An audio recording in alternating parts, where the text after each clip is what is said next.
সপ্তম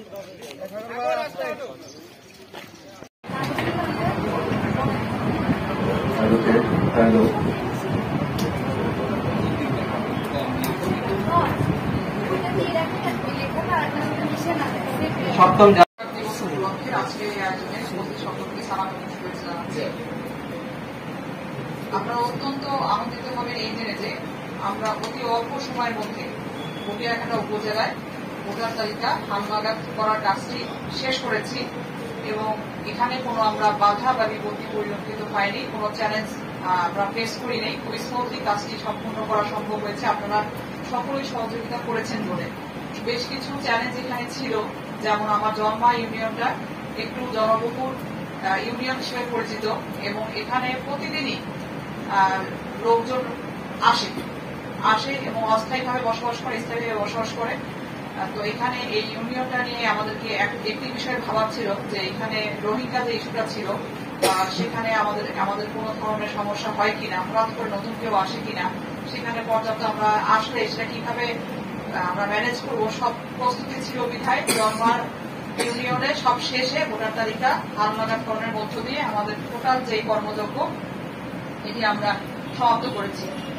আমি এখন বর্তমান পরিসংখ্যান অনুযায়ী ভোটার যে সংখ্যা পুরুষ এবং মহিলা আপনাদের সকলের জ্ঞাতার্থে সংখ্যাটি প্রকাশ করছি। গঙ্গারামপুর ইউনিয়নে টোটাল ভোটার সংখ্যা 16,927 জন। এর মধ্যে পুরুষ ভোটার 8,295 এবং মহিলা ভোটার 8,632 জন। জন্মা ইউনিয়নে টোটাল ভোটার 60,277 জন। এর মধ্যে পুরুষ ভোটার 29,427 ও মহিলা ভোটার 30,850 জন। সুরখালী ইউনিয়নের মোট ভোটার সংখ্যা 23,856 জন। এর মধ্যে পুরুষ ভোটার 11,856 এবং মহিলা ভোটার 12,000। মটিয়ারঘাটা সদরে টোটাল ভোটার সংখ্যা 18,299। এর মধ্যে পুরুষ ভোটার 8,833 ও ফিমেল ভোটার 9,463 জন। ভান্ডারকোট ইউনিয়নে টোটাল ভোটার সংখ্যা 15,719 জন। এর মধ্যে পুরুষ ভোটার 7,842 এবং মহিলা ভোটার 7,877। আমিরপুর ইউনিয়নে মোট ভোটার সংখ্যা 15,206। এর মধ্যে পুরুষ ভোটার 7,664 এবং মহিলা ভোটার 7,542। সবশেষ বাড়িয়াডাঙ্গা ইউনিয়ন, যেখানে টোটাল ভোটার সংখ্যা 16,249, যার মধ্যে পুরুষ ভোটার 8,894 এবং মহিলা ভোটার 8,055 জন। আমরা থার্ড জেন্ডার ভোটার সংখ্যাও আছে, এদের মধ্যে 3টা। এটা মটিয়ারঘাটা ইউনিয়নে এই সংখ্যাটি খুবই নগণ্য এবং এটি বেটে এসেছে। সুতরাং আমার টোটাল মটিয়ারঘাটা উপজেলায় ভোটার সংখ্যা 1,63,533, যেটা অলরেডি আমাদের নির্বাচন অফিসার প্রকাশ করেছেন। এটি 5% উপরে 5.04% গতবার থেকে এবার বৃদ্ধি পেয়েছে।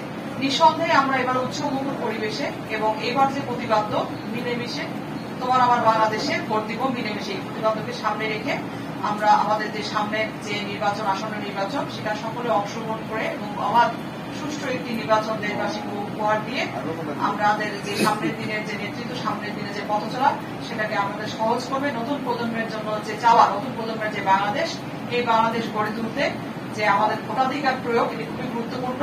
সবাই আমরা আমাদের ভোট অধিকার প্রয়োগের মাধ্যমে তরুণ বাংলাদেশের স্বপ্নের বাংলাদেশকে মানে আমরা তাদের যে চিন্তা চেতনা, তাদের যে চাওয়াগুলো, যে আন্দোলনের লক্ষ্যে তারা নতুন একটি বাংলাদেশকে চিন্তা করছে, তা যেন আমরা উপহার দিতে পারি, সেই লক্ষ্যে সবাই সহযোগিতা চেয়ে এবং আমাদের যে নির্বাচন অফিসের আসন্ন যে কাজগুলো রয়েছে, আরো কিছু কাজ আছে, ধাপে ধাপে প্রশিক্ষণ থেকে শুরু করে আমাদের পুরো প্রস্তুতি সম্পন্ন করতে আরো বেশ কিছু সময় লাগবে। সেই প্রস্তুতিতে আমি আশা করব আপনারা সবাই আমাদেরকে সহযোগিতা করবেন। আমাদের সহযোগিতা মানেই আমাদের যে ভোটের যে পরিবেশটা, মটিয়ারঘাটার ভোটের পরিবেশটাকে পুরোপুরিটাকে সহযোগিতা করা।